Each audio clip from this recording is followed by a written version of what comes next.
Bienvenidos a este espacio donde proclamamos la verdad de Dios.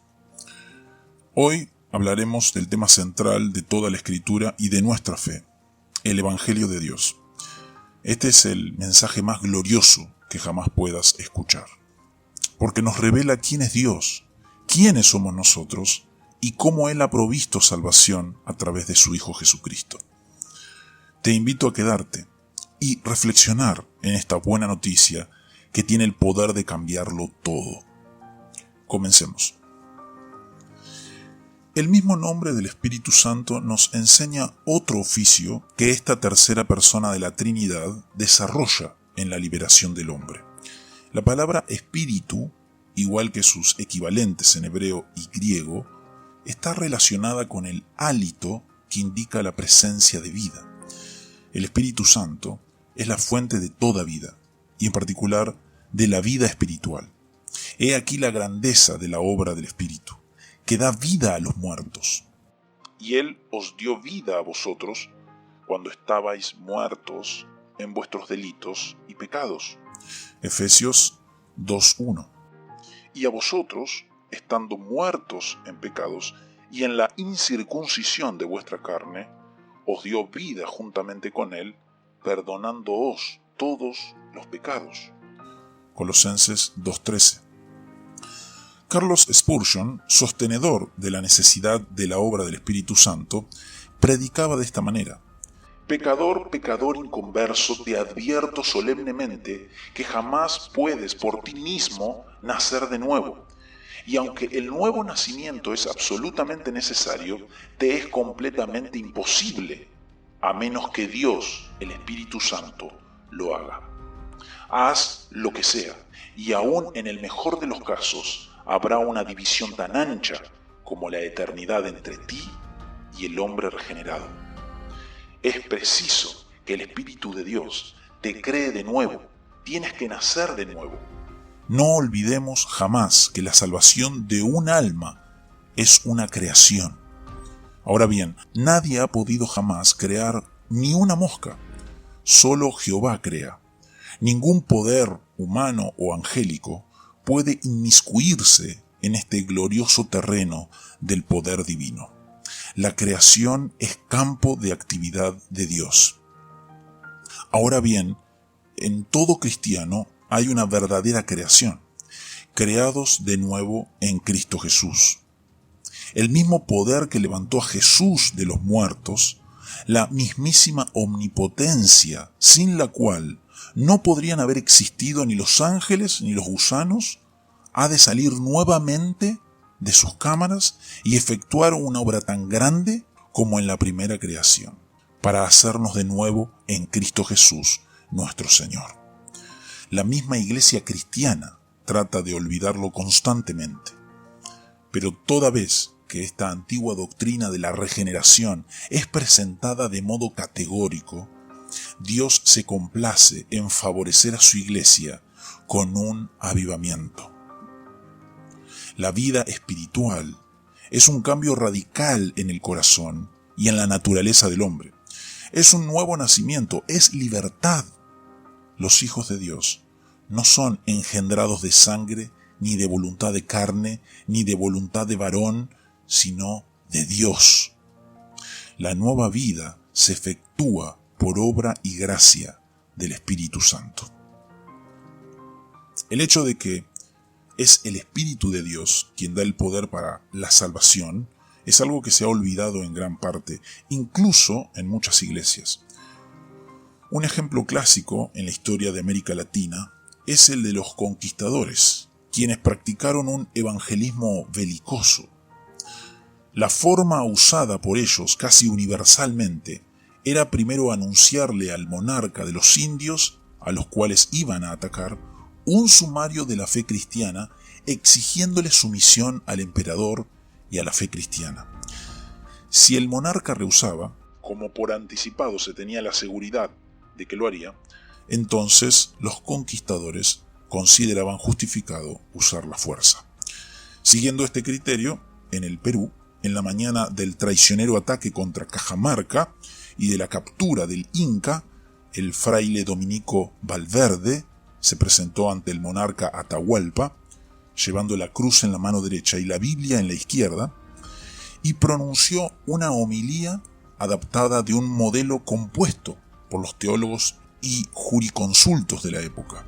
Para terminar le dijo: los papas, que son los sucesores de San Pedro, gobiernan al género humano y todas las naciones en cualquier parte que vivan, y sea la que quiera su religión, deben obedecerles. Un papa ha dado a los reyes de España todos estos países para pacificar a los infieles y traerlos al dominio de la Iglesia Católica, fuera de la cual nadie puede salvarse. El gobernador Pizarro ha venido con esta comisión. Debéis, pues, señor, reconoceros tributario del emperador, abandonar el culto del sol y todas las idolatrías que os llevarían al infierno y recibir la religión verdadera. Si así lo hacéis, Dios os dará el premio y los españoles os protegerán contra vuestros enemigos. El Inca replicó altivamente que él no sería vasallo de ningún rey.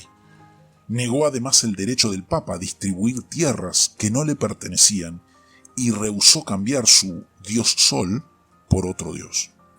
Por eso los conquistadores le tomaron cautivo y después de haber estado Atahualpa cautivo 9 meses y medio, los españoles faltaron a la palabra que con él habían empeñado respecto a su libertad y tras un juicio que fue una farsa, lo condenaron a ser quemado. Valverde, a quien correspondía la responsabilidad principal de la sentencia, se aproximó entonces al condenado prometiéndole que si se hacía cristiano, la muerte por el fuego le sería conmutada por la más rápida del garrote. El Inca consintió y se bautizó. Tras el bautismo, Atahualpa fue estrangulado por medio del terrible garrote, mientras los españoles lo rodeaban cantando el credo. Aunque los métodos usados por Pizarro eran los comunes de la época, a nadie se le ocurriría sugerir que eran los únicos. Como ejemplo admirable de los pocos que se oponían a tales métodos encontramos a Fray Bartolomé de las Casas, contemporáneo de Pizarro, también perteneciente a la noble raza española, quien escribió en 1537 unos consejos muy bíblicos sobre el evangelismo. Y dicen así: para predicar el evangelio conforme a la intención de Cristo y su mandato, se han de observar, en primer lugar, los oyentes, sobre todo si son infieles, comprendan que los predicadores de la fe no tienen la intención de ejercer sobre ellos ningún dominio. Segunda condición es que los oyentes no pueden sospechar que los que predican tienen ambición de riquezas. Tercera condición es que los predicadores se muestren tan humildes, afables, pacíficos y acogedores al hablar con sus oyentes, que hagan nacer en ellos el deseo de escuchar con placer y reverencia.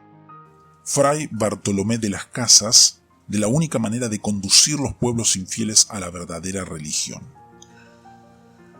En el presente siglo todo el mundo rechazaría el uso de la fuerza física en el evangelismo, pero hoy se practica otra desfiguración igualmente lamentable del maravilloso evangelio de Jesucristo, la de manipular a las masas con el poder psicológico. Como escribe un gran cristiano argentino: usted ha visto quizás esas reuniones donde se predica un segmento de la palabra de Dios, pero lo importante no resulta ser la predicación, sino lo que viene después. Una vez terminado el sermón, parece como que el oficiante se ve librado de restricciones y empieza a ofrecer salvación a los oyentes como si fuese alguna mercancía de enorme valor. Jesucristo es el don más precioso de Dios a los hombres, pero no es mercancía que se ofrece al público como se hace en una pública subasta. No hay un solo ejemplo de tales prácticas en toda la Escritura, y uno se pregunta asombrado de dónde ha surgido semejante costumbre. Se ha hecho parte tan importante de mucha religión moderna que la gente ya ni piensa siquiera si es correcto o no. ¿Sabía usted que ese esfuerzo casi sobrehumano de obligar a la gente a aceptar a Jesucristo es algo netamente norteamericano? Tal cosa se inventó en los Estados Unidos durante un periodo de la historia en que un predicador muy inspirado pero que no le daba mucha importancia a las verdades de la Biblia, creyó que era necesario hacer con el Evangelio lo que se hace en el arte de vender. Hay que hacer que el cliente firme, y que firme enseguida, antes de que tenga tiempo de recapacitar y enfriarse nuevamente.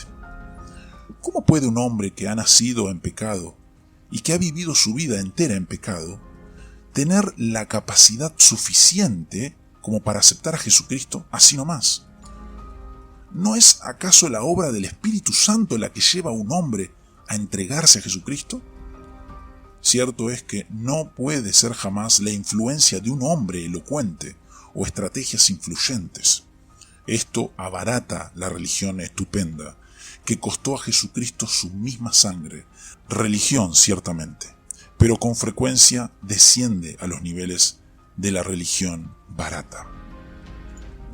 A estos llamados evangelistas y predicadores que emplean trampas tan viles como la que usó Valverde y engaños psicológicos para persuadir a sus oyentes respecto a un cambio de religión, quizás se les ha olvidado que el poder humano no sirve para librar al hombre de la esclavitud de sus pecados. Dios en la Biblia nos dice claramente que la recepción del Cristo libertador no viene con ejército ni con fuerza, sino con mi espíritu, y que los cristianos no son engendrados de sangre, ni de voluntad de carne, ni de voluntad de varón, sino de Dios. Solo por medio del Espíritu Santo da Dios el poder de salvación. Pídele a Él entendimiento, vida nueva y liberación del pecado, porque el Señor es el Espíritu, y donde está el Espíritu del Señor, allí hay libertad. Nos vemos en el próximo video.